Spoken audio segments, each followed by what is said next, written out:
Matthieu 19, on va lire un récit du verset 1 jusqu'au verset 12. Et je vais prier avant de commencer. Père Céleste, on sait que tu sais ce dont nous avons besoin, ce qu'il nous faut entendre, ce qu'il nous faut comprendre, peut-être être éclairé, rappelé, convaincu, corrigé. Seigneur, ta parole est là pour ça. Cette histoire tirée de l'Évangile, en tout cas ces paroles que tu as échangées avec les pharisiens, ont une portée immense, on le sait, sur un sujet.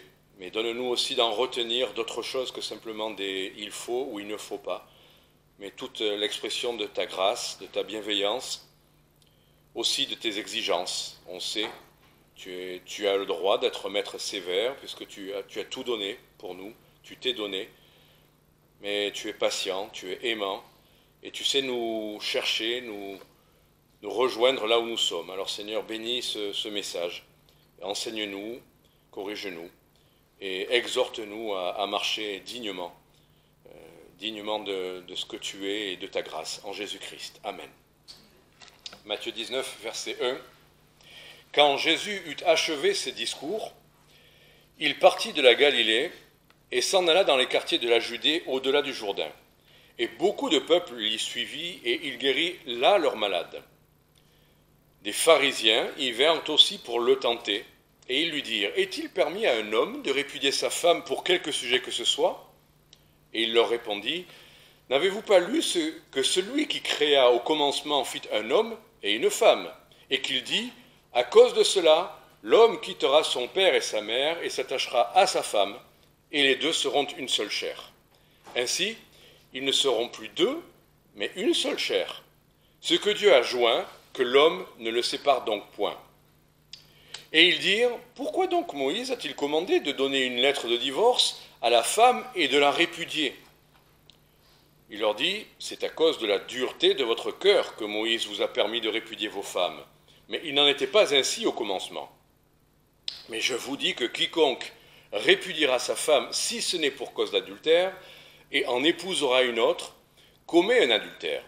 Et celui qui épousera celle qui a été répudiée commet aussi un adultère. » Ses disciples lui dirent, « Si telle est la condition de l'homme uni à la femme, il ne convient pas de se marier. » Mais il leur dit, « Tous ne sont pas capables de cela, mais cela seulement à qui il a été donné. Car il y a des eunuques qui sont nés tels du ventre de leur mère, il y en a qui ont été faits eunuques par les hommes, et il y en a qui se sont faits eunuques eux-mêmes pour le royaume des cieux. Que celui qui peut comprendre ceci le comprenne. » Voilà, des fois le plus difficile dans un message, c'est de trouver un titre. Je me suis dit, mais qu'est-ce que pourrait être le titre de ce texte-là? Alors j'ai appelé ça « Mariage et divorce selon Dieu ». Alors, le verset premier des pharisiens, verset 3, les pharisiens posent une question non pas pour une réponse, ils veulent le tenter. C'est une question piège. Leur question n'était pas de savoir si on avait le droit ou pas de divorcer. La question était de divorcer pour n'importe quelle raison. Alors ça c'est intéressant parce que dans le contexte du judaïsme, il y a beaucoup de choses qui ont été écrites sur la question, beaucoup de rabbins ont parlé sur la question, il y a des textes qui font jurisprudence, enfin, il y a plein de questions. Mais il faut savoir qu'à cette époque, l'idée de divorcer pouvait être pour des choses parfois totalement ridicules. Votre femme a raté le gratin du soir, vous la répudiez. Votre femme ne répond pas à toutes vos attentes, là il est question dans le texte, c'est pour ça que je me permets de parler, de toutes vos attentes physiques, vous la répudiez. Plus sérieusement, votre femme ne peut pas avoir d'enfant, on ne sait pas à l'époque d'ailleurs si c'est l'homme ou la femme qui serait pas fertile, mais peu importe, on change la femme. Votre femme aurait un mauvais caractère, ça peut arriver aussi, il n'y a pas que les hommes. Dans la Bible, il est question de ne pas habiter à l'angle d'un toit avec une femme querelleuse. Il y a des femmes qui ont cette capacité à être tout le temps à vous asticoter. Bon. Donc voilà, la question c'était ça. Est-ce qu'on peut répudier une femme pour un oui, pour un non, pour des désagréments, des choses qui... Bon, voilà, c'était ça la question en fait. Et c'était une question piège, dans quel sens? Ben, réfléchissez un tout petit peu. Si Jésus répond oui, vous pouvez la répudier pour toutes les raisons possibles, les hommes seront contents, et les femmes seront très fâchées contre Jésus. Si vous ne répondez pas, mais que vous commencez à discuter de chaque cas de figure, voilà, là je vous en donnais 4 ou 5, mais je vous assure, il y a toutes sortes de cas de figure.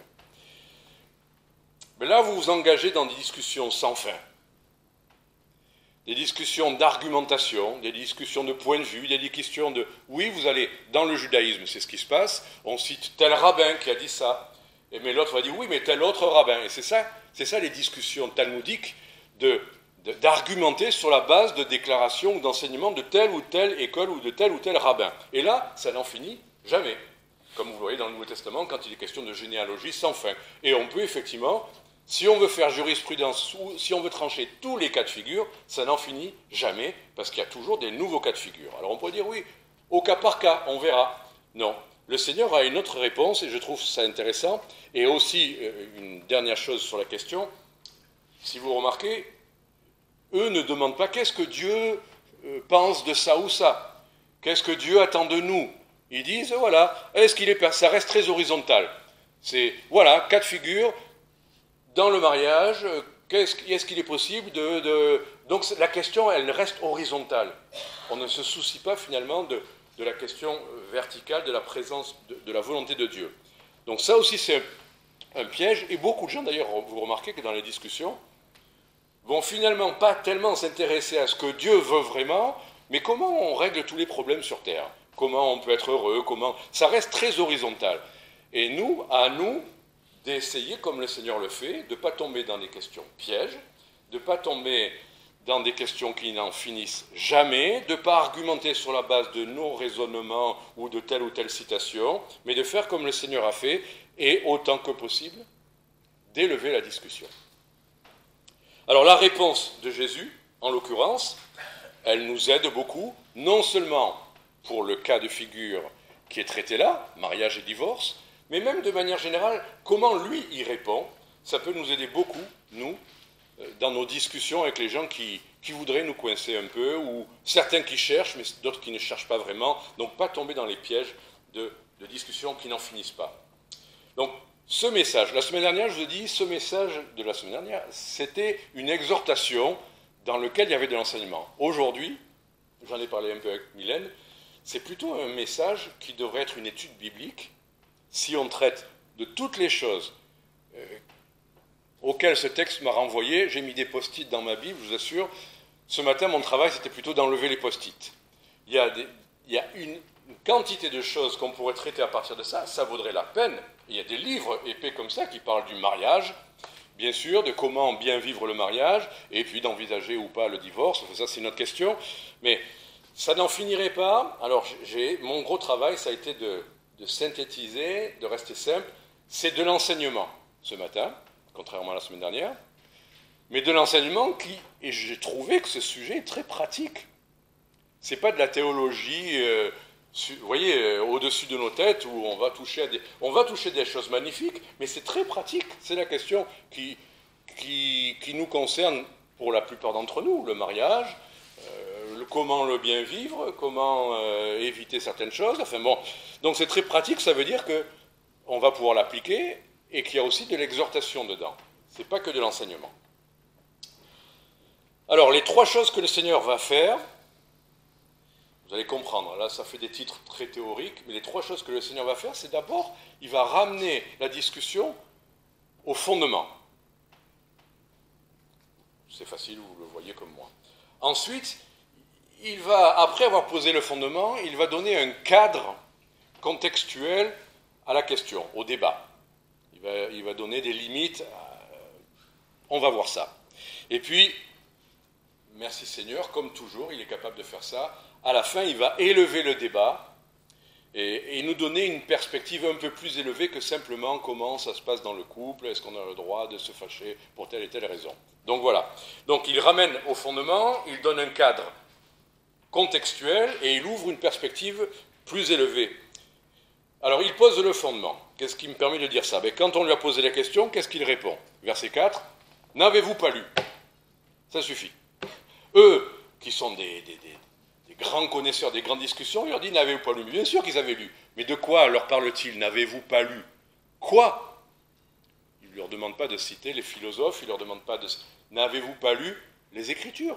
Donc, premier fondement, la question est tranchée, on ne va pas discuter, on ne va pas argumenter, on ne va pas dire qui a raison, qui a tort, on va rappeler ce que la Bible dit sur la question.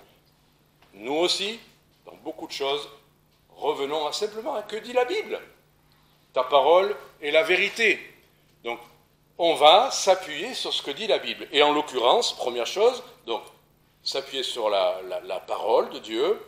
Deuxième chose que le Seigneur va établir comme fondement, tout de suite il dit, n'avez-vous pas lu que celui qui créa au commencement. Deuxième chose, fondamentale, le Seigneur Jésus croyait que l'écriture était littérale. Celui, Dieu n'est pas une force, comme beaucoup de gens disent, ah oui, moi je crois, mais à ma manière, quelque chose de supérieur. Celui, personnel. On croit en un Dieu personnel. Celui qui créa. On croit que Dieu est à l'origine, il est le créateur. On pose encore ce fondement-là, fondamental. Et cette question-là, même dans les milieux dits chrétiens, les deux sont remis en question. On serait le fruit de l'évolution, d'une apparition. Dieu, là-dedans, il est là ou il n'est pas là. Bon, c'est question de point de vue, on ne peut pas le prouver, c'est pas scientifique. Ben, Jésus-Christ croit à la littéralité des tout premiers chapitres de l'Écriture. Il y a des gens qui croient que la parole de Dieu, elle est vraie, mais il y a des choses qui sont... Oui, ça c'est la parole de Dieu, mais ça c'est un peu... Le contexte, c'est pas vraiment Dieu. Et surtout, sur l'idée de la création, on va dire c'est symbolique. Jésus, d'emblée, il le dit, il est le premier défenseur de la littéralité des premiers chapitres de la Bible. Pas juste des évangiles, pas juste de ce qu'il y a... Non, les premiers chapitres qui parlent de la création sont bien, Jésus le confirme, littéraux. Rappelons-nous de ça aussi. En l'occurrence, on va dire, ah, Adam et Ève. Ah, vous croyez à Adam et Ève. Rappelez-vous que c'est... Je réfléchissais à ça, je me dis, mais combien c'est encore plus incompréhensible et j'ai envie de dire ridicule, mais de dire, il n'y a rien, et puis pouf, il y a quelque chose. Et puis pouf, ce quelque chose, ça va faire un peu de vie. Jusque-là, il n'y en avait pas, mais d'un coup, la vie apparaît, pouf, comme ça. Je vais faire des pouf, si vous voulez, hein, ça va agrémenter l'histoire. Et puis pouf, ce quelque chose vivant fait pouf, un être qui commence à avoir des branchies, et puis pouf, ça pousse, et puis pouf, ça va faire un homme et une femme. Quand on y réfléchit, qu'est-ce qui ressemble le plus à une fable? L'histoire, alors bien sûr, j'en rajoute un peu, tout le monde fait ça. Hein. Mais eh bien, la Bible, elle dit les choses simplement, Dieu créa, et il a créé l'homme et la femme. Et alors on pourra écrire des livres, et des livres, et des livres, nous faire des dessins, parce que pour nous prouver quand même qu'on vient de la cellule primaire à cet être que nous sommes aujourd'hui, hommes et femmes bien distincts, il a fallu en faire des dessins. Je dis bien des dessins. Pas, on dit souvent le chaînon manquant dans le processus de l'évolution. Mais moi qui aimais les fossiles, je collectionnais les fossiles avant, et les minéraux et fossiles. Il y a des tonnes et des tonnes et des tonnes de chaînons manquants, parce qu'on dit de tel être ça devient ça, et de ça ça devient ça, ça on en trouve, mais entre les deux, rien. Alors on nous fait des dessins des dessins où de ça à ça, la forme devient plus comme ça, notre crâne devient un peu moins comme ça, et on nous fait des dessins, et des dessins, et des dessins, et on dit, ah ben ouais, c'est plausible, hein, c'est valable. Mais comme il y a beaucoup de gens qui croient à ces dessins-là, qui l'enseignent, et des livres, et des scientifiques, on se dit, ah ben oui, c'est vrai, et ça c'est la science.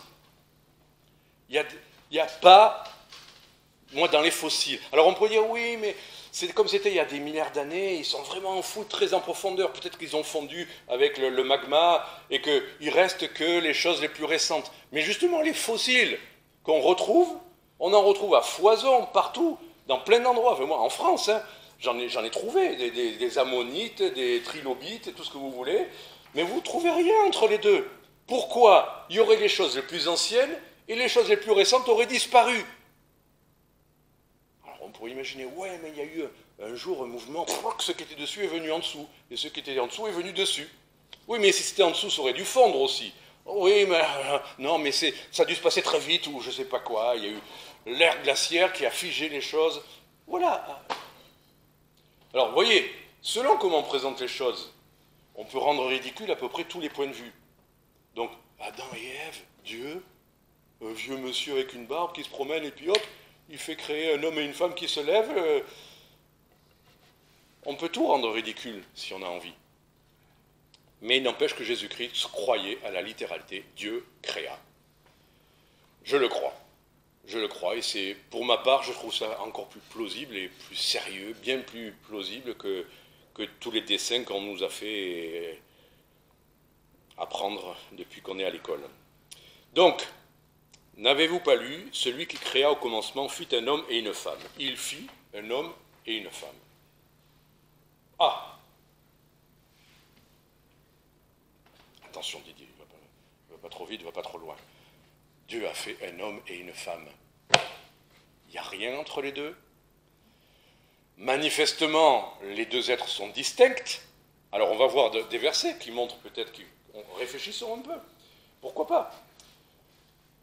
Mais distincts, homme et femme. Il n'a pas dit, bon, et puis après, en cherchant bien, peut-être qu'on va changer, on va aller dans l'autre groupe. Parce qu'on ne se sent pas bien dans ce groupe. Franchement, là, je ne suis pas intérieurement, je ne sais pas ce que je suis vraiment. Hop, je vais dans ce groupe-là. Et puis aujourd'hui, on a des cas de gens qui, non, ils se rendent compte que c'est pas ça, ils veulent revenir. Parce qu'entre-temps, il y a eu du travail chirurgical et tout ce que vous voulez. Compliqué, hein? Si on en restait à la simplicité, on n'est pas bien, ok, on n'est peut-être pas bien. On a peut-être des idées, Mais on est. Voilà. Alors, on réfléchira un tout peu plus loin après, mais Adam et Ève, deux êtres distincts, deux genres distincts.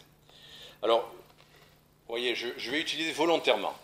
Vous aimez, moi j'aime bien essayer de comprendre comment les autres peuvent comprendre des choses et pourraient même se dire chrétiens et argumenter. Je suis tombé sur des sites qui argumentaient à partir de la Bible. Alors, allons voir des choses bizarres. Ça vous intéresse un peu?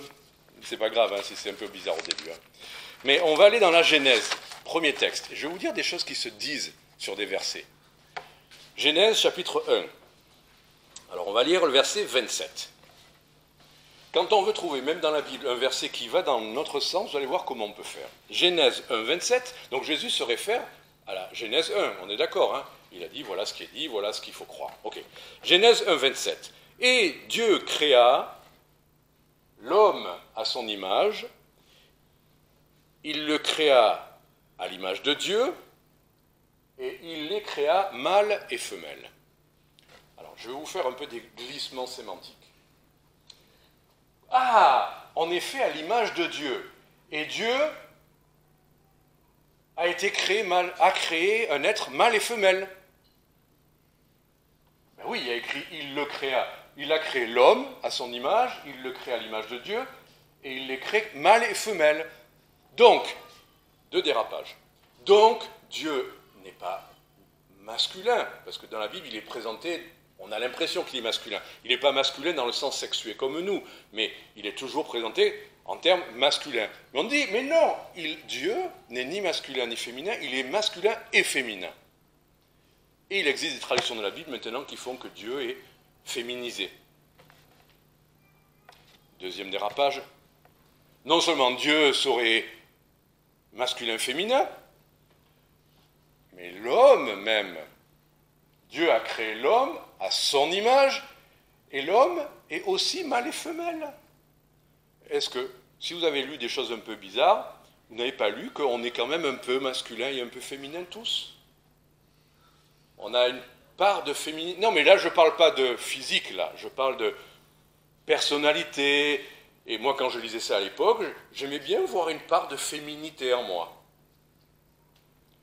Et il y a des gens qui seraient, oh non, celui-là, il est beaucoup plus masculinisé, parce qu'il y a les préjugés, il y a ce qu'il a, sa manière d'être enseigné depuis qu'il est enfant. Enfin, on est, et avec ce verset, vous voyez, Dieu a créé l'homme mâle et femelle. Alors, où est le problème avec mon raisonnement? Enfin, ce que je dis, c'est pas ce que je crois, mais voilà, je me fais le relais de ces théories-là. Nous sommes mâles, et après, je peux même vous dire, il y a des raisons, je passe sur certains arguments physiques, pour dire, on est un peu l'un, mais avec l'évolution, on est devenu l'autre. Et on vous montre des dessins qui vont dire, mais oui, ça, c'est ça, et enfin, je ne sais pas quoi. Bon. Alors, comment vous répondez à ça? Allez, les étudiants, ils vont réagir là. Qu'est-ce que j'ai dit qui ne va pas? Comment vous répondriez à ça?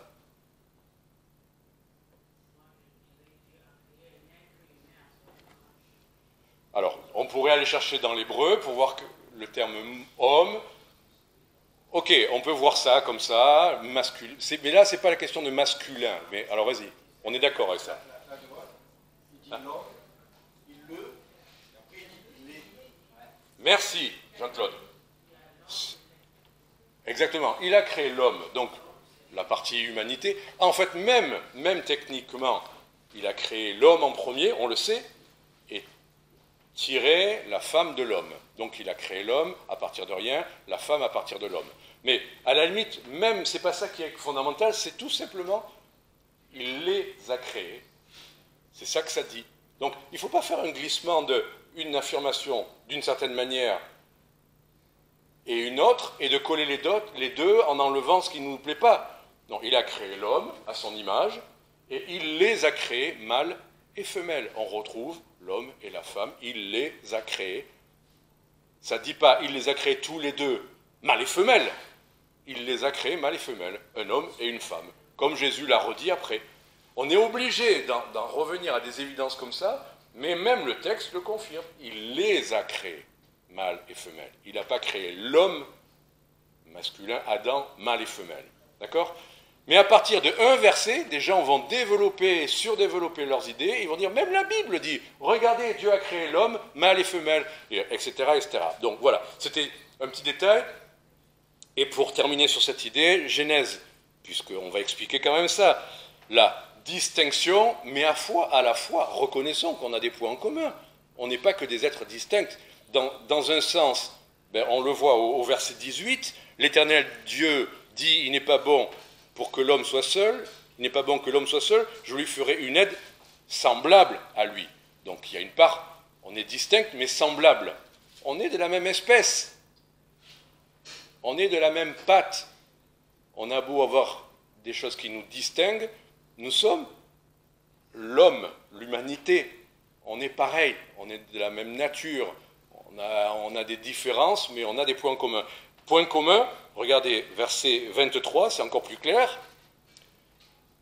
Adam dit, celle-ci enfin est os de mes os, chair de ma chair, celle-ci sera nommée femme, en hébreu, Isha, car elle a été prise de l'homme, chapitre 2, Genèse 2, 2, 23. Adam, d'accord, verset 23, Adam dit, celle-ci enfin et os de mes os, bon, de toute façon vous avez vos Bibles, hein, et chair de ma chair, celle-ci sera nommée femme, en hébreu Isha, car elle a été prise de l'homme, en hébreu Ish. Voilà. Même le nom révèle qu'on a Ish en commun. La femme a A. Alors si on a envie de rigoler, on va dire, ah oui, mais la femme, elle a quelque chose de plus. Donc, La femme est plus que l'homme, c'est la suite, l'évolution, l'accomplissement. C'est pas ça que ça veut dire, c'est qu'elle tirait de l'homme. C'est ça que dit le texte, tirer de l'homme. Donc on a ça en commun. C'est tout ce que ça veut dire. Et donc, nous sommes distincts, mais à la fois, nous sommes de la même humanité. Nous ne nous regardons pas comme des extraterrestres, deux entités, deux espèces différentes. Bon, donc on a vu les dangers. Excusez-moi, je vous ai fait un petit voyage dans ces choses-là, mais c'est intéressant parce que vous pouvez l'entendre un jour, hein, surtout peut-être dans les milieux universitaires. Alors, revenons à notre question du départ. Là, on s'est un peu éloigné, mais bon, ça fait du bien de réfléchir un peu. Quelle était la question? La question, c'était le divorce. En toutes circonstances ou pas, pour toutes les raisons ou pas. Verset 5, on revient à Matthieu 19. Alors, puisqu'il y a un homme et une femme, on continue. À cause de cela, l'homme quittera son père et sa mère et s'attachera à sa femme, et les deux seront une seule chair. Ainsi, ils ne seront plus deux, mais une seule chair. On s'en tient à ça pour l'instant. Mais on pourrait répondre, mais Jésus, c'est pas la question, moi je te parle de divorce, pourquoi tu me parles de mariage? Parce qu'on ne peut pas parler de séparation si on n'a pas parlé d'abord d'union. Donc, vous voyez, on pourrait dire, ah ouais, non, mais moi je t'ai posé une question sur le divorce. Alors, parlons du divorce, mais pour parler de divorce, il faut parler mariage avant. Ok. Et donc là, le Seigneur établit des choses sur le mariage. Avant de répondre sur le divorce, il faut comprendre ce que c'est que le mariage. 1. Les deux ne feront plus qu'un. Avec leur distinction et leur part de compatibilité, puisqu'ils sont tous les deux ish, ils ne vont faire qu'un. Alors, spirituellement, qu'est-ce qui est écrit là? Chair, à 2 reprises. Les deux feront une seule chair. Donc, indiscutablement, le mariage établit qu'il va y avoir sexualité, qu'il va y avoir intimité. C'est un fait. Alors on peut dire, non, on ne parle pas de ça au pupitre. Mais si, on en parle. Jésus en parle. Il parle bien de chair. Et les deux ne font plus qu'un. Donc, reconnaissons que hommes et femmes, dans leur distinction, sont faits, s'ils se marient, pour s'unir. Donc, les mariages surréalistes, épistolaires, c'est pas un mariage. Voilà. Le mariage, parce que si on revenait au texte de la Genèse, quand le Seigneur parle de mariage, il dit, après, croissez et quoi? Multipliez. Dans le plan divin, le mariage n'est pas simplement vous faites du bien l'un à l'autre et puis vous regarderez des films le soir et ça sera super cool. C'est pas ça l'idée. L'idée, c'est que Dieu veut aussi une perpétuation. Il veut des enfants, il veut la croissance sur la terre. On a commencé avec Adam et Ève. Le plan de Dieu était aussi, je suis obligé d'employer des termes, la reproduction. Voilà, donc le mariage, une des fonctions du mariage, on pourrait chercher beaucoup plus spirituel, mais non, le mariage, c'est l'union de deux êtres qui s'entendent parfaitement. Pas toujours parfaitement, mais ça n'empêche. Dieu a dit, les deux feront une seule chair. Ça en fait partie, et c'est important, mais le simple fait d'unir un homme et une femme ne fait pas obligatoire un mariage. Parce que là, il faut voir, il est aussi écrit que dans d'autres contextes, ça s'appelle de la fornication. En dehors de l'idée de l'unité, non seulement de l'intimité, mais aussi de l'unité de logement. Aujourd'hui, il y a des nouveaux couples, c'est chacun dans son appartement, comme ça, ils ne se disputent pas, ils restent plus longtemps ensemble. On va vous sortir les statistiques. Ou ceux qui vont vous dire, à 3, ça marche beaucoup mieux, on a des statistiques aussi. Bon, enfin. Mais Dieu dit fornication. Donc le simple fait d'avoir des rapports sexuels ne fait pas de vous un mari et une femme. Ça, c'était un point important. Alors j'aime bien, j'ai vu le mot « l'homme s'attachera à sa femme ». Et la femme ne s'attache pas à l'homme alors? Mais oui, c'est pas parce qu'il y a écrit dans un sens que la réciprocité... Il y a écrit. Alors j'aime bien le mot « s'attacher ». Il y a un frère qui me partageait récemment, ils ont un chien, un labrador. Et parmi les chiens, le labrador est vraiment un chien qui vous suit partout, qui vous aime, qui veut toute la journée que vous soyez avec lui. Le labrador ne vous laisse jamais tranquille. Il vous suit, il vous regarde. À peine vous arrivez au portail, il est déjà là et quoi que vous fassiez, il est avec vous. Alors lui, en rigolant, me disait, moi je suis un peu comme ça. J'aime bien le labrador parce que je suis un peu comme ça et quand j'aime, je suis comme ça, je suis vraiment en attente. Et là, on a des personnalités différentes. Il y a des gens qui sont très en attente de beaucoup de temps avec le conjoint et puis d'autres qui disent, oh, laisse-moi respirer un peu. Enfin, c'est pour ça qu'il y en a qui préfèrent les chats parce que les chats vous laissent respirer alors que le labrador ne vous lâche jamais. Et donc, ça c'était une petite plaisanterie. Il se voyait un peu comme un labrador avec sa femme et sa femme était à côté. Elle disait, oui, oui, oui, bon.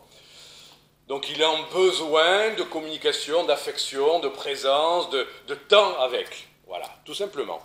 Alors je me suis dit, est-ce que s'attacher, ça veut dire ça, qu'on ne laisse pas notre épouse tranquille, tout ce qu'elle fait, on est derrière elle. C'est pas ça que ça veut dire. Mais reconnaissons que dans le couple, l'idée de s'attacher, c'est pas être attaché. Parce qu'on va dire l'attachement, on va dire c'est un sentiment. Ah, je suis drôlement attaché à telle personne. C'est un sentiment. Mais quand il écrit s'attacher, c'est une action, c'est positif. Donc il y a des efforts à faire. On pourrait dire le mariage, hop, consommé, tout va bien. Après, jusqu'à la fin, ça va bien marcher. Non. Il faut s'attacher à son conjoint. Alors là, le mari doit s'attacher à sa femme, c'est-à-dire qu'il doit faire des efforts pour rester proche. Vous pourriez dire, après en découvrant qu'elle a son caractère, et puis moi j'ai le mien, on n'a pas les mêmes pôles d'intérêt, peu importe, on doit quand même chercher à s'attacher. On ne doit pas dire pour la tranquillité du couple, vivons le plus loin possible et le plus longtemps possible l'un de l'autre. Il faut quand même chercher à s'attacher. Marie, aimez vos femmes. Si on nous donne un ordre, ça veut dire que c'est qu'on doit participer à ça. Ça ne dit pas, Marie, soyez toujours amoureux de votre femme. C'est Marie, aimez vos femmes, Éphésiens. Et la continuité de ça, c'est quoi? C'est le mari prend soin de son épouse, il la nourrit, etc., etc. En tout cas, il fait tout pour qu'elle soit épanouie, pour qu'elle soit heureuse, pour qu'elle soit rassurée, pour que, s'il a besoin de la laisser respirer, qu'il la laisse respirer. Il n'y a pas de souci, c'est pas ça la question. Mais en tout cas, il fait tout ce qui est en son pouvoir pour le bien du conjoint. Il fait des efforts. Donc le mariage s'établit non pas seulement sur un sentiment, je l'aime, je l'aime, je l'aime, c'est je vais l'aimer. Je fais les efforts pour.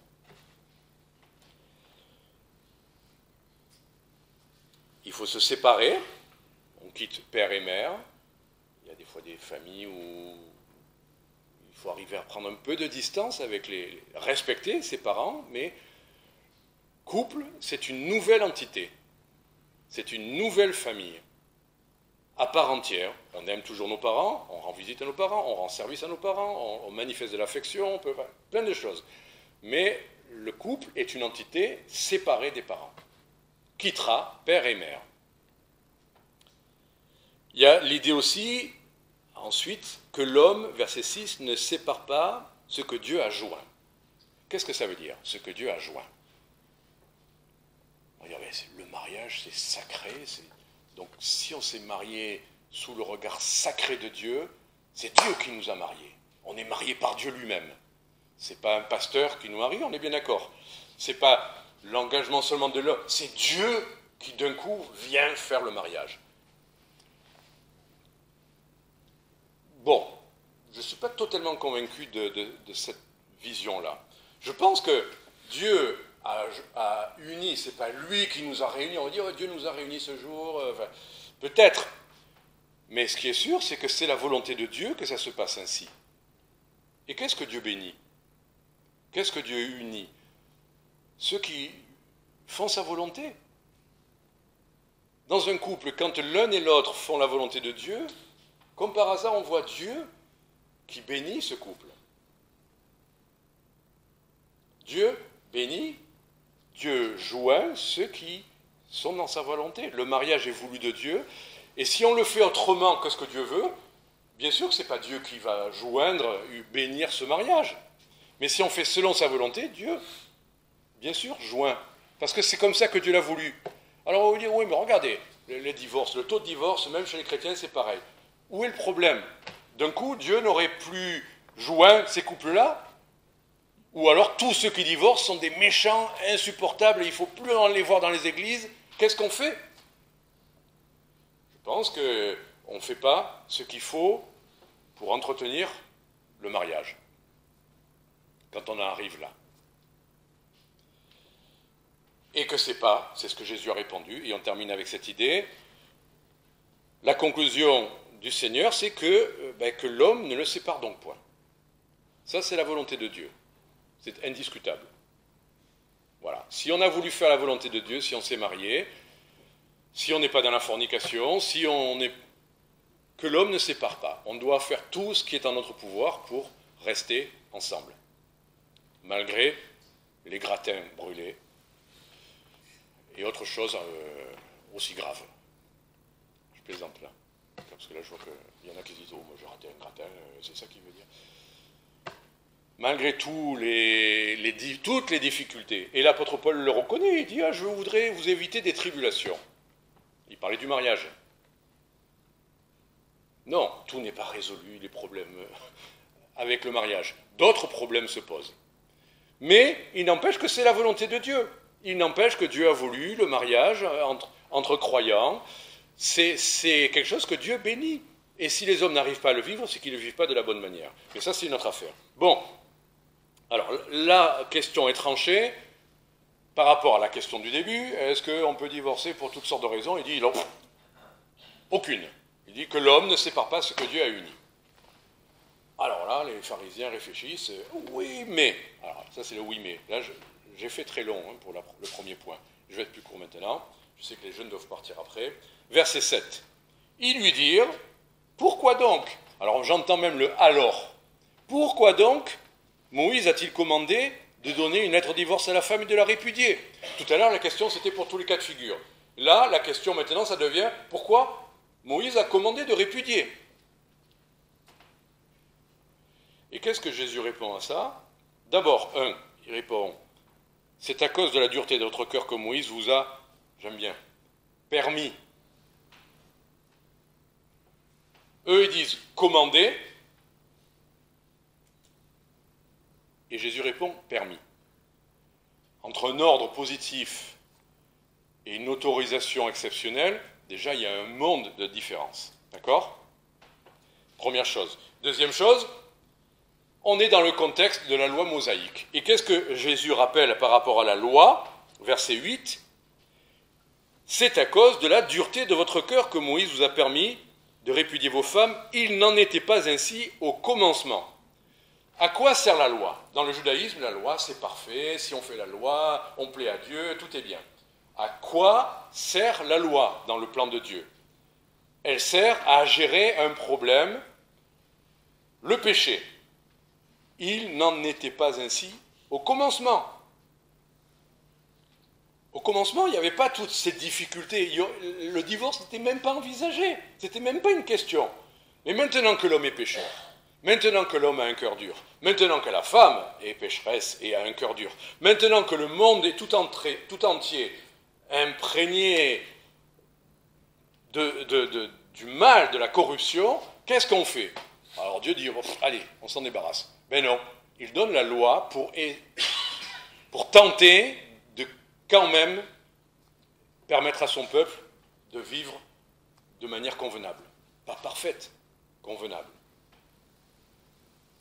Donc ça, il le pose une fois pour toutes. C'est pour ça que quand je dis que Jésus donne un cadre, là, il explique que des choses qui sont dites au commencement, ça c'est la volonté de Dieu.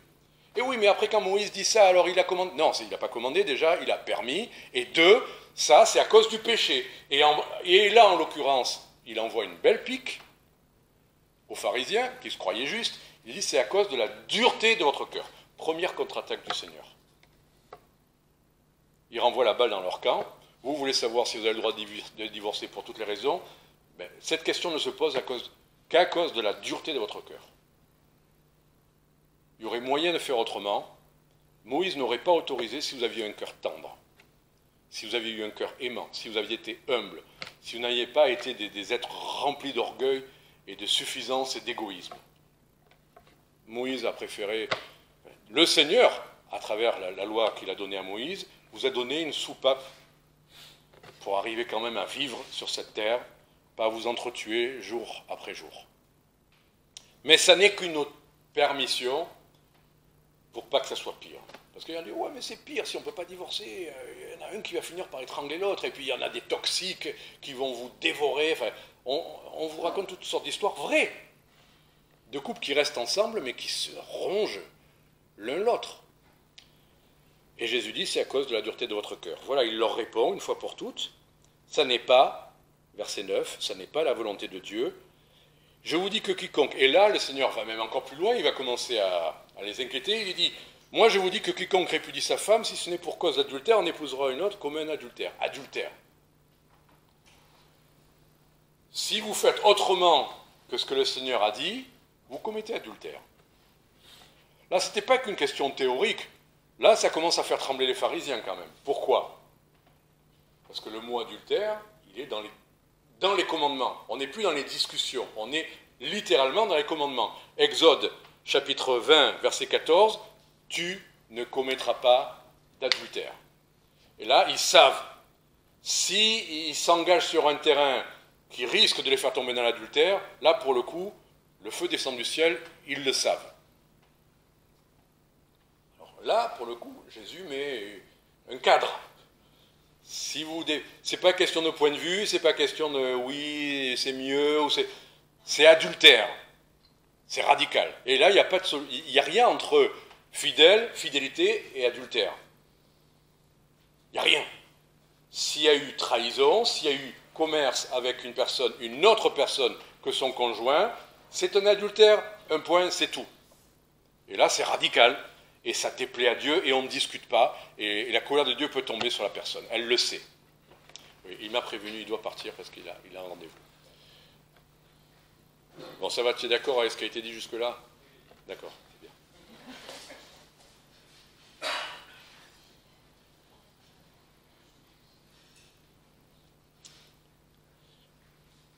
Vous voulez continuer à réfléchir? Ça ne vous dérange pas si on réfléchit en même temps que...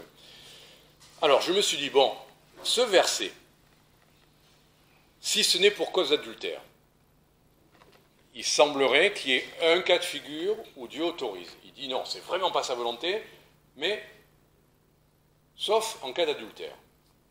Comment vous le comprenez? Vous comprenez que si, justement, le conjoint vous a trompé, vous avez le droit de vous séparer, voire de divorcer, voire de vous remarier, parce que le contrat a été rompu. On dit on est libre après, c'est discutable. Mais, on ne va pas rentrer dans le détail justement, on n'est pas dans le légalisme. Mais, malgré tout, il faut se poser la question, est-ce que c'est un verset positif ou c'est un verset, on va dire, permissif, comme tout à l'heure? Je pense que ça nous donne la liberté de nous séparer, le Seigneur ne veut pas de séparation, mais en tout cas, s'il y a eu infidélité, le Seigneur nous autorise, si on ne peut vraiment pas le supporter, si on ne peut vraiment pas pardonner. Mais est-ce que pour autant, il nous donne l'ordre de nous séparer? Est-ce que reste pas ouverte quand même la possibilité du pardon et de la restauration? Est-ce qu'on va dire à un chrétien qui resterait avec son conjoint alors qu'il y a eu infidélité avérée, est-ce qu'on va lui reprocher à lui d'avoir pardonné à l'autre et d'être resté avec? Bien sûr que non. Donc déjà, on sait bien qu'on n'est pas dans un ordre positif, on sait bien qu'un chrétien peut trouver dans le Seigneur la force de pardonner et de vraiment restaurer. On va dire, oui, bon d'accord, je reste avec, peut-être que c'est simplement parce que comme il a un gros salaire et moi je n'ai pas d'autre solution.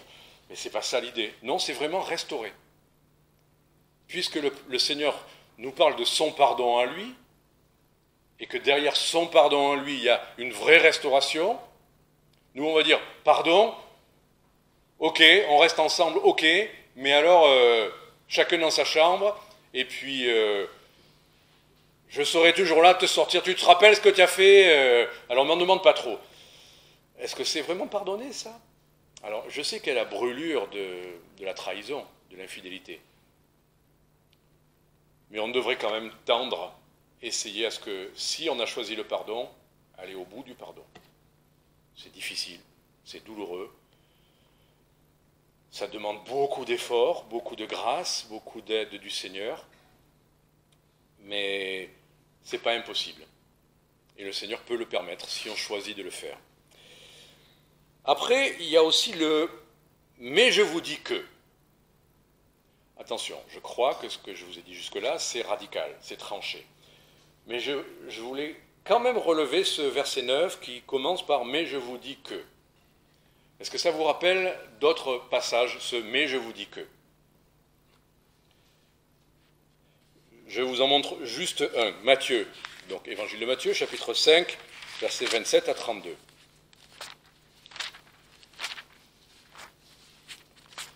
Matthieu 5, verset 27. Et on est un peu dans le sujet en plus, vous allez voir, pour plusieurs raisons. Vous avez entendu qu'il a été dit aux anciens, donc on est dans la loi, tu ne commettras point d'adultère. Ordre catégorique, intransigeant, il n'y a aucun souci. Mais moi je vous dis que quiconque regarde une femme pour la convoiter a déjà commis un adultère avec elle dans son cœur. Alors est-ce qu'il diminue la gravité de l'adultère physique? Non. Mais pour les Juifs qui avaient l'habitude de s'en tenir à des choses pratiques, à des choses visibles, c'était ça la question tout à l'heure, c'était pratique, visible. Le judaïsme est très orthopraxique, c'est-à-dire axé sur la pratique, ce qu'on fait, ce qu'on ne fait pas, comment on le fait, à quelle heure, des fois même quelle bougie on allume, enfin, etc., etc. Mais Jésus lui dit, non, la vraie foi, elle n'est pas que dans des actes, elle juge de ce qu'il y a dans le cœur aussi. Et ça, dans le judaïsme, c'est pas évident de l'accepter.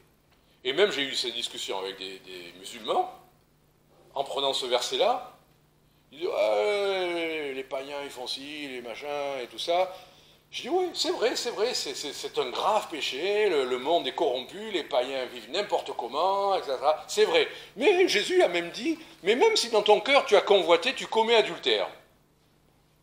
Et là, ouais, non mais ça veut pas dire ça. Nous, dans l'islam, bon... Jésus est encore plus sévère parce que non seulement il juge de ce qu'on fait, mais de ce qu'on a à l'intérieur. Si on parle de relation avec Dieu, Dieu voit autant ce qu'il y a à l'intérieur qu'à l'extérieur. Jésus sonde les cœurs. Il sait notre incrédulité, notre dureté, il sait tout ça. On peut être là le dimanche, donner la dîme, partager, chanter, faire tout ce qu'il faut. Si dans le cœur c'est l'incrédulité, si dans le cœur c'est les regards remplis de convoitises à gauche ou à droite, qu'est-ce que ça veut dire la convoitise en l'occurrence? Je pense que c'est laisser une pensée s'installer avec une petite, comment dire, je sais pas, négligence, quoi. Enfin, quand quelqu'un est beau, bon, on va dire, ah, celui-là il est beau, ou quelqu'un est belle, oh là là, qu'est-ce qu'elle est belle. Est-ce que c'est la convoitise? C'est pas ça. Mais quand on commence à entretenir ou imaginer des choses, on s'installe dans la convoitise. Convoiter dans son cœur. On aimerait bien, au fond. On n'ira jamais jusqu'à faire, mais on aimerait bien. C'est la convoitise. Et ça, Jésus est tranché. Il dit, vous avez déjà commis adultère dans votre cœur. Ça, c'est intéressant. Et verset 29, que si ton œil droit te fait tomber dans le péché, arrache-le, jetez-le loin de toi, car il vaut mieux pour toi qu'un de tes membres périsse que si tout ton corps était jeté dans la géhenne. Comment David est tombé dans le péché? Avec ses yeux. Comment l'homme est le plus souvent amorcé? Avec des images, avec des choses qu'il voit. C'est pour ça qu'après son aventure terrible, aussi bien l'adultère que le meurtre qu'il a dû faire, ben David va dire, je ne mettrai rien de Bélial, rien d'impur devant mes yeux. Le mot impur, c'est Bélial. On sait ce que c'est Bélial, hein, on a compris. Là, c'est démoniaque. Mais je ne mettrai rien d'impur. Et il y a des chrétiens, trop de chrétiens malheureusement, qui tolèrent des choses devant leurs yeux. Et puis après, qui s'étonnent qu'ils ne soient pas comme il faut, qu'ils aient des envies. On a ça en nous, on le sait. C'est du cœur que viennent les mauvaises pensées. On n'a pas besoin de regarder des images. Mais il n'empêche que vous nourrissez ce cœur mauvais si vous mettez ces images devant. Voilà pourquoi il y a des choses que des chrétiens ne devraient pas regarder. On ne met rien d'impur devant nos yeux, parce que vous êtes sûr de renforcer votre cœur mauvais. Et ne vous étonnez pas après que vous tombiez dans le péché. Physiquement. Ou que dans votre cœur, vous soyez tout le temps en train de vous battre avec des images, j'entends ça à gauche, à droite. Mais gardez vos yeux. Alors Jésus dit, arrachez. Je pense qu'il vaudrait mieux débrancher des écrans qu'à d'arracher un œil. On est bien d'accord. Mais il dit, rendez-vous compte à quel point c'est grave. Il vaudrait mieux perdre un œil que d'aller dans la géhenne. Mais pour autant, est-ce qu'il nous a dit littéralement de nous arracher les yeux? Après de couper notre main, verset 30, si ta main droite te fait tomber dans le péché, coupe-la. Il n'y aurait plus grand monde qui pourrait taper à l'ordinateur après ça. Coupe-la, jette-la loin de toi. Jette-la loin de toi. Il vaut mieux pour toi qu'un de tes membres périsse que si tout ton corps était jeté dans la géhenne. Et il dit aussi, si quelqu'un répudie sa femme, qu'il lui donne une lettre de divorce, mais moi je vous dis, encore ce mais moi je vous dis, que quiconque répudiera sa femme, si ce n'est pour cause d'adultère, la fait devenir adultère, et quiconque se mariera avec la femme répudiée commettra adultère. Voilà, c'est pour ça que je me permets, je ne vais pas aller plus loin, mais on est dans les mais je vous dis quand même, où Jésus va plus loin que la loi. Jésus montre même ce qui est dans les cœurs, ce qui est les motivations. Je vous le dis, je ne vais pas plus loin. Mais c'est intéressant de nous rappeler que ce que les chrétiens parfois ont fait comme un texte de jurisprudence qui établit que s'il y a eu infidélité, on divorce, point à la ligne, et après ci ou ça, que Jésus veut montrer parfois plus loin. Et que peut-être que cette question-là de répudier adultère, c'est pour nous montrer que ça amène plus loin que ce qu'il veut, on est d'accord. Et c'est peut-être un mais je vous dis. Je ne vais pas plus loin, je nous laisse un peu avec cette difficulté à approfondir. Conclusion, je crois que ce que le Seigneur veut toujours, c'est qu'on soit plus près de lui. Que notre vie chrétienne, ça n'est pas « ne fais pas ci, ne fais pas ça ». Est-ce que j'ai droit de ça ou est-ce que j'ai pas droit de ça? Et il y a des églises qui vont vous faire les nouveaux commandements de la Nouvelle Alliance. Et qui vont établir des textes de ce que c'est que la vraie vie chrétienne en pratique, comme une confession de foi de l'Église.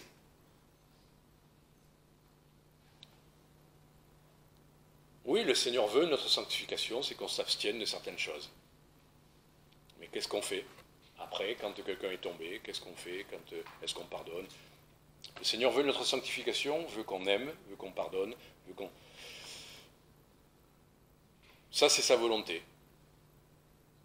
Il y a des choses grossières dont on doit s'abstenir. Et on ne va pas se trouver des raisons, des excuses. Oui, mais je suis tombé... Oui, d'accord, mais mon mari ne m'aimait pas assez, il ne m'écoutait pas. Et on se trouve après des raisons. Hein. Moi, j'ai entendu une fois une chanteuse de gospel, enfin de chant chrétien, je ne citerai pas son nom, mais qui a eu commerce avec quelqu'un d'autre, déjà marié, qui a divorcé, qui s'est remarié avec l'autre, et qui a dit, oui, mais c'est Dieu qui a conduit ça. Et maintenant, je suis tellement mieux, et lui, il est tellement bien, et je continue à chanter pour le Seigneur. Faisons attention, il y a des limites. Le Seigneur nous a donné un cadre clair. Il y a des choses qui sont carrées. Après, quand le péché est là, quand il est arrivé des choses, comment on fait? Plutôt que des listes de jurisprudence, on fait ci, on fait pas ça, on fait ci, on pas comme ci et pas comme ça, que le Seigneur nous parle et nous montre ce qu'il attend de chacun de nous. Et c'est ça la conclusion.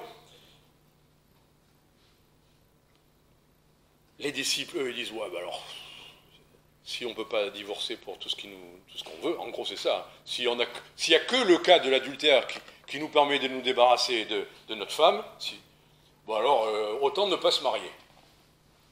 Comment vous comprenez cette phrase, autant ne pas se marier? Allez-y, n'ayez pas peur. Comment vous la comprenez?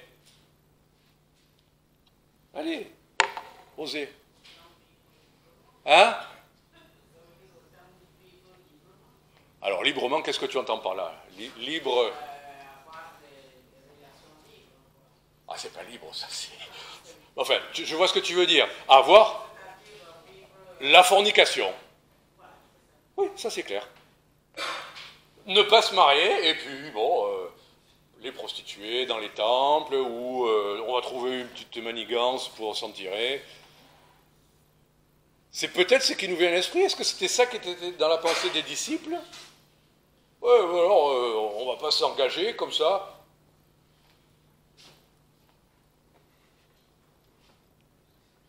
Il vaut mieux pas se marier. Ou alors, est-ce que ça veut dire rester célibataire, abstinence?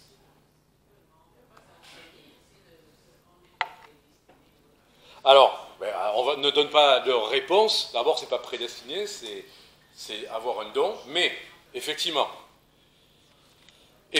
Jésus répond. La question, peut-être, je ne sais pas ce qu'il y avait dans la tête des disciples à ce moment-là. Parce que leur phrase, c'est... attendez, j'y retourne quand même. Matthieu 19. Si telle est la condition de l'homme uni à la femme, il ne convient pas de se marier. Il ne parle pas de... Vous voyez, il dit uni à la femme. Les disciples le disent. Et là, c'est plus les pharisiens. C'est plus les pharisiens qui tendent un piège. C'est ses propres disciples qui se disent « Oula, alors si il n'y a que l'adultère qui me permet de me libérer, alors la condition, ça serait mieux de vivre un pax, ou union libre, on trouvera plein de mots aujourd'hui, ne nous engageons pas, chacun... on va trouver 1000 autres solutions sans le mariage. » Donc on voit bien que le Seigneur distingue quand même avoir une certaine relation et le mariage. Et eux, je ne suis pas sûr de ce qu'ils pensaient vraiment. En tout cas, Jésus tranche la question. Il ne va pas discuter. On n'a pas à discuter sur « ouais, non, c'est possible, selon les cultures, on peut essayer avant. » J'ai entendu ça. Comment on fait pour savoir si c'est la bonne, si on n'a pas essayé avant? Comme une voiture, je veux acheter celle-là, ben montez, essayez-la, et si elle vous plaît. Oh non, elle ne me plaît pas, tiens, je vais prendre une autre. On n'essaye pas. Ce n'est pas le plan de Dieu. Donc Jésus ne va même pas discuter cette question-là. Ce n'est pas ça pour lui la question. La question, il y revient, il dit, tous ne sont pas capables de cela, mais cela seulement à qui cela a été donné. Et ensuite, il parle d'eunuque. Donc il parle bien de non-possibilité d'union. L'eunuque, si on revient au contexte, c'est soit quelqu'un qui physiquement, chirurgicalement a été rendu inapte à la fertilité, d'une manière ou d'une autre, c'est fait par les hommes, ou là, ça semble, Jésus dit, il y en a qui le sont nés du ventre de leur mère. Peut-être une anormalité génétique, peut-être, ou autre chose. Je vais y revenir quand même à cette question-là, parce que là, ça ouvre quelque chose. Mais tous n'en sont pas capables. Oh, mais si tous sont capables d'avoir commerce sans mariage, ne vous inquiétez pas, là, il n'y a personne qui va dire oh, je ne suis pas capable. Tous en sont capables. Donc Jésus place ça sur l'idée de l'abstinence, de ne pas avoir commerce. C'est tout. Donc la question, elle est là. Tous n'en sont pas capables, comme on sait que tous ne sont pas capables de vivre la solitude, de ne pas traverser l'existence sans un conjoint, sans une aide, sans quelqu'un à aimer, sans quelqu'un qui nous aime, sans quelqu'un qui va être avec nous, peut-être jusqu'à notre dernier souffle, qui va peut-être souffrir avec nous les dernières années, mais qui sera là. Il n'est pas bon que l'homme soit seul. On va dire, oui, mais ça, il n'est pas bon que l'homme soit seul, mais les femmes, c'est bien. Là, on est dans l'humanité. Il n'est pas bon pour la femme non plus d'être seule. Il n'est pas bon. C'est ce que Dieu lui-même a dit, c'est pas moi. Il n'est pas bon. Autant Dieu avait dit jusque-là, c'est bon, ou c'est très bon, mais non, ça n'est pas bon que l'homme soit seul. Ok. Et il ne parle pas là d'union sexuelle, parce que la question, c'était pas ça. Donc tous ne sont pas capables de vivre la solitude, et peut-être aussi, et pas peut-être, certainement, vous connaissez les textes dans 1 Corinthiens 7, qui disent « il vaut mieux se marier que de brûler ». Et il parle de continence et d'incontinence. Je ne vous lis pas les versets, on veut, parce que là, ça va faire trop long. Mais clairement, le Seigneur dit, non, pour certains, c'est impossible. Certains n'en sont pas capables. La solitude, émotionnellement, psychologiquement, physiquement, matériellement, tout ce que vous voulez. Enfin, et l'abstinence physique, le Seigneur dit, c'est pas donné à tout le monde de pouvoir rester eunuque, célibataire, sans conjoint. C'est Dieu qui le dit. D'où l'idée ensuite, ben là il dit, c'est donné à certains. Tous ne sont pas capables, verset 11, mais ceux-là seulement à qui il a été donné. Et là, on dit, oui, ça suggère quelque chose, mais qu'est-ce que ça veut dire? Ben, l'apôtre Paul confirme 1 Corinthiens 7, 7. 1 Corinthiens 7, 7.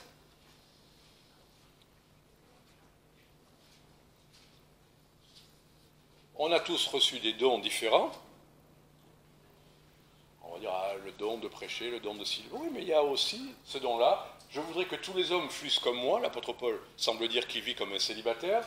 Mais chacun a reçu de Dieu un don particulier, l'un d'une manière, l'autre d'une autre. C'est un don. C'est-à-dire, en l'occurrence, c'est pas naturel. Le plan de Dieu, c'est qu'on soit... Alors, est-ce qu'on peut vivre sans un autre? Ben oui, on peut. Mais ce n'est pas le plan de Dieu non plus. Dieu veut qu'on soit, à un moment donné, un couple, autant que possible, sauf si on a reçu de Dieu ce don de ne pas l'être. Alors, c'est pour ça que quand Mathilde disait prédestiné, c'est plutôt l'idée d'avoir reçu ce don-là de pouvoir le vivre. Que cette solitude, que cette abstinence ne vous rendent pas fou. Cette abstinence-là, par exemple, ces versets-là sur les eunuques, sont utilisés par l'Église catholique pour établir le célibat des prêtres et des nonnes. Avec, historiquement, et encore récemment, et encore dans l'actualité, tous ces dérapages que ça génère. Parce qu'il n'est pas bon que l'homme soit seul. Et d'abord, c'est un dérapage théologique, parce que si vraiment on est responsable d'un troupeau, qu'est-ce que dit le Seigneur? Il y en a qui disent qu'il ne faut pas se marier, mais il dit non, les anciens doivent être maris d'une seule femme. Ils doivent. On ne confie pas la responsabilité d'un troupeau à quelqu'un qui est célibataire normalement. Il est en danger. Danger, alors aujourd'hui on en parle beaucoup, hein, mais il est en situation d'autorité sur un groupe. C'est tellement facile quand on est en situation d'autorité de pouvoir profiter de ça. Et combien vous voyez de sectes où les gourous, justement, profitent de ça pour avoir qui et ce qu'ils veulent sans cesse. Donc c'est malsain, ça n'est pas la volonté de Dieu, et non, à moins que ça soit un don, et là c'est pas à une église de décréter qu'il faut que ça soit comme ça pour le servir, puisque Dieu montre dans les Écritures qu'il faut le servir en étant marié, pour en tout cas un serviteur de Dieu. Voilà. Alors la conclusion, il y a des eunuques dès le ventre de leur mère, qu'est-ce que ça veut dire? Il y a peut-être effectivement des gens qui sont incapables physiquement de vivre une intimité, peut-être, ça existe, hein, ces choses-là existent.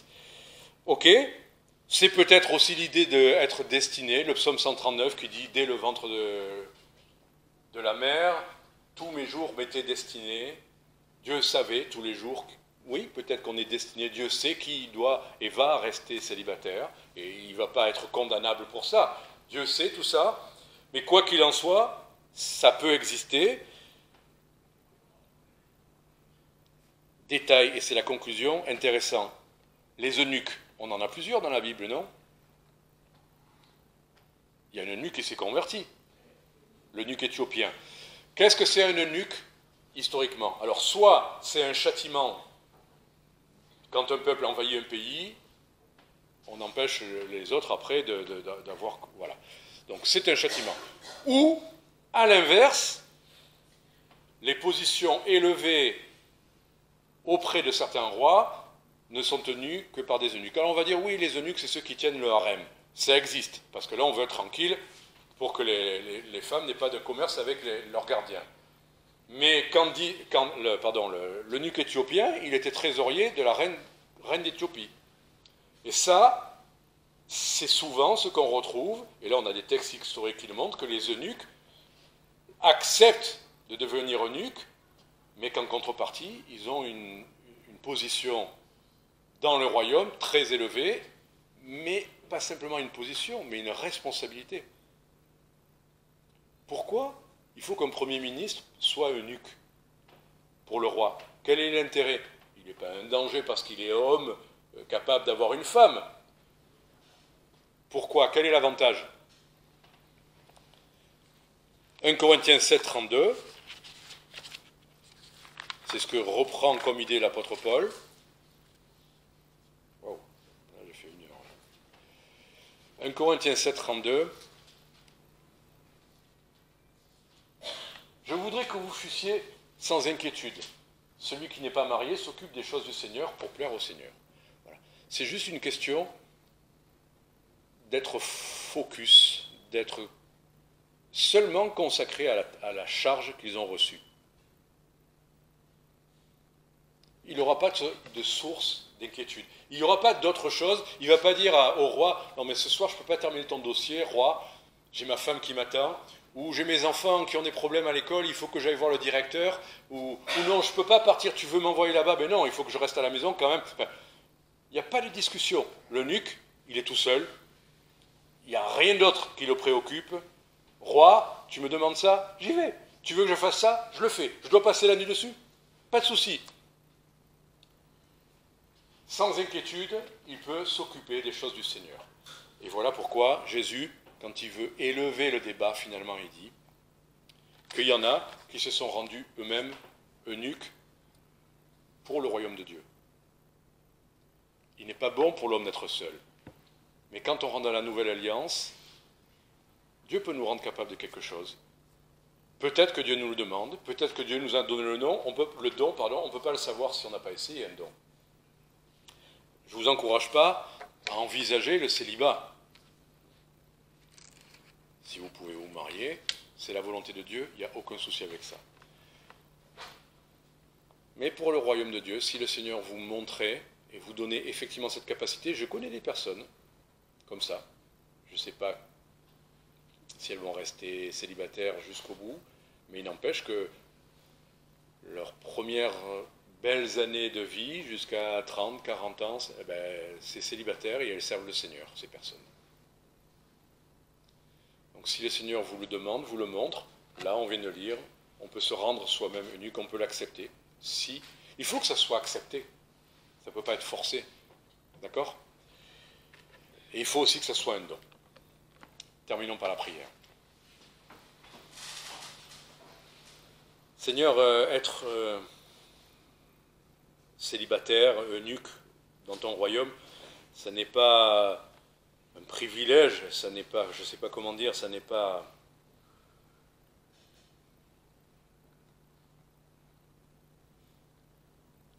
ni facile, ni agréable, mais on accepte, on supporte peut-être quelque chose, on se prive de quelque chose aussi, mais pour quelque chose de plus élevé. Et Seigneur, si tu appelles un jour quelqu'un, tu donnes ce don-là pour qu'on s'occupe de ton royaume, tu en donnes la capacité. On ne brûle pas, on n'est pas complètement perturbé et tordu, on vit l'abondance de ton service. Et tu peux nous confier des choses dont on va s'occuper diligemment. Seigneur, merci, parce que tu ne l'as pas demandé aux anciens, tu ne l'as pas demandé aux pasteurs, tu ne l'as pas demandé à ceux qui s'occupent des églises locales, mais tu peux le demander dans certaines circonstances à certains, pour d'autres ministères. Alors Seigneur, que tu montres à chacun ce que tu attends de nous, au nom de Jésus-Christ. Amen.